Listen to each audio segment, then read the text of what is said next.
Dins la ruta literària, un dels autors és Anselm Turmeda, autor interessantíssim, amb una vida apassionant, estudiat avui en dia com un clàssic de la nostra literatura, el nostre segle d'or, però que el tio era un religiós, va fugir, se'n va anar a l'altra part del Mediterrani, perquè en la seva recerca espiritual acaba decidint que l'islam és millor religió que el cristianisme i es converteix a l'islam i canviarà de nom, no? I allà el seu nom serà Abdullah al-Tursimany al-Mallorquí, un nom molt llarg, però que en realitat és pues, això, Abdullah el Tursimany al-Mallorquí.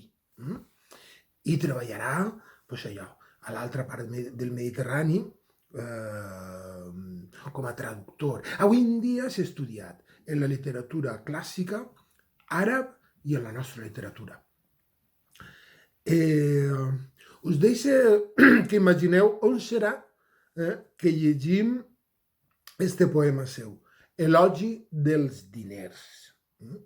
En quin lloc de la ruta medieval, centre de poder econòmic de la València potent de l'exportació i la importació, segle XV, llegirem este poema?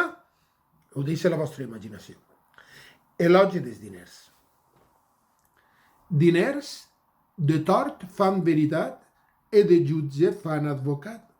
Savi fan tornar l'home orat, pues que desatja. Diners fan bé, diners fan mal. Diners fan l'home infernal e fan lo sant celestial segons que els usa. Diners fan bregues e remors, e vituperis e honors, e fan cantar als predicaors, beati quorum. Diners alegren los infants, e fan cantar los capellans, e los frares carmelitans a les grans festes.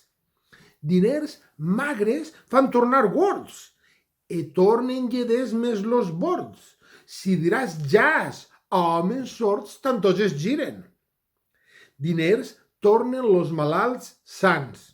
Moros, jueus i cristians, deixant a Déu i tots los sants, diners adoren. Diners fan hui al món lo joc e fan honor a molt badoc. A qui diu no, fan dir-li oc, vejats miracle. Diners, doncs, vull saplegar. Si molts n'hauràs, podràs tornar papa de Roma.